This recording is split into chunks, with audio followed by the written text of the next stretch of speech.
Try it right now. Reach over and tickle your own palm. Nothing happens. No giggle, no flinch, just skin touching skin.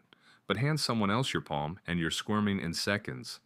Why does the exact same touch feel completely different depending on who delivers it? Your brain is running a prediction machine. It fires every second of every day. It guesses what's about to happen to your body before it happens. Your brain built this system for one reason. Survival depends on knowing the difference between the world touching you and you touching yourself. Think about it this way. Every time you move your arm, your brain sends a command to your muscles, but it also sends a second copy of that command somewhere else.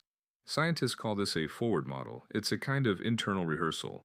Your brain predicts exactly what sensation is about to arrive, milliseconds before it actually does. So when your own finger brushes your own skin, your brain already knows it's coming. It cancels out the surprise. It mutes the sensation before it even registers as ticklish. This isn't a guess. Researchers have actually measured it happening inside the brain in real time. In 1998, neuroscientists Sarah Jane Blakemore, Daniel Wolpert, and Chris Frith ran an experiment at University College London that changed how we understand self-perception entirely. They built a robotic arm. Participants controlled it with a lever, and the arm would tickle their palm with a piece of foam. Here's the twist. Sometimes there was a tiny delay between the person's movement and the robot's touch. Sometimes there wasn't. When the touch happened instantly, matching the person's own movement, it barely registered as ticklish at all. But when the researchers added a delay of even 200 milliseconds, the same exact touch suddenly felt far more intense. The brain's prediction system had lost the trail. It could no longer confidently label the sensation as self-caused. And once that certainty broke, the tickle came rushing back in. Why would evolution build something this specific? Because a self-generated touch is almost never a threat. Your ancestors needed to filter out the constant static of their own movement so they could focus on something far more urgent. What's touching me that isn't me? Imagine a human ancestor resting near a fire 70,000 years ago. Every rustle of grass, every brush against the skin from wind or insect or predator mattered enormously. If that ancestor's brain treated every one of their own movements with the same alarm as an outside touch, they'd be overwhelmed constantly, exhausted, unable to tell real danger from their own footsteps. So the brain evolved a filter. Self-touch gets dampened. Unexpected touch gets amplified. Tickling, it turns out, isn't really about ticklishness at all. It's about unpredictability. It's your nervous system's early warning system for anything foreign making contact with your body. That's also why the sensation spikes hardest in vulnerable places. Your ribs, your neck, your feet, your belly. These are exactly the areas an attacker, whether predator or rival, would target first. Your body reacts violently to being touched there by surprise because, for most of human history, that reaction could save your life. There's an even stranger piece of evidence buried in mental health research. Blakemore's follow-up studies found that people experiencing certain symptoms of schizophrenia sometimes can tickle themselves.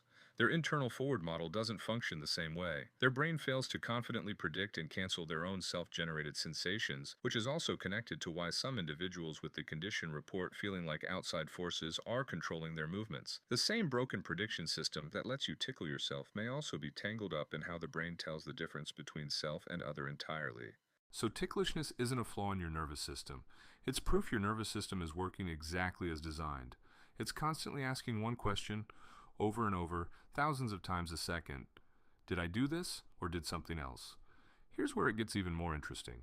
Tickling isn't just physical, it's deeply social.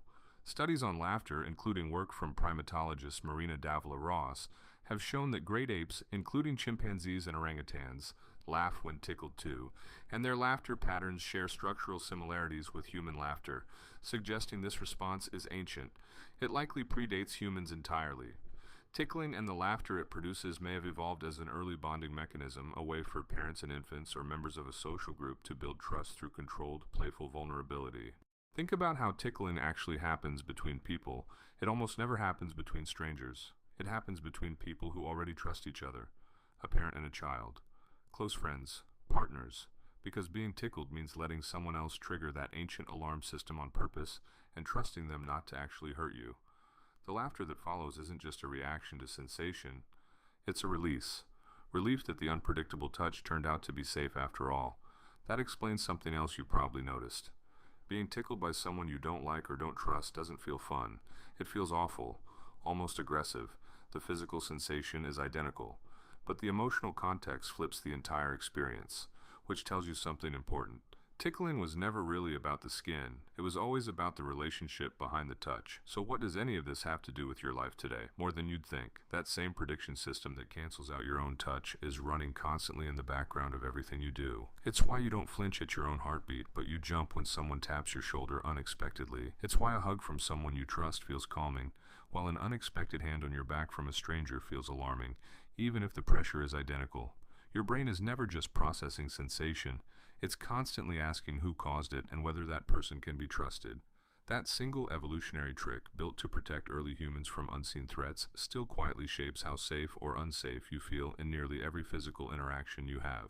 So the next time someone tickles you and you can't stop laughing, remember what's actually happening beneath the surface. It's not really about your ribs or your feet or your neck. It's a several 100,000-year-old alarm system, deciding in real time whether the hands touching you belong to a friend or to something your ancestors needed to fear. And that's also exactly why you can't tickle yourself. Your own hand was never a mystery your brain needed to solve.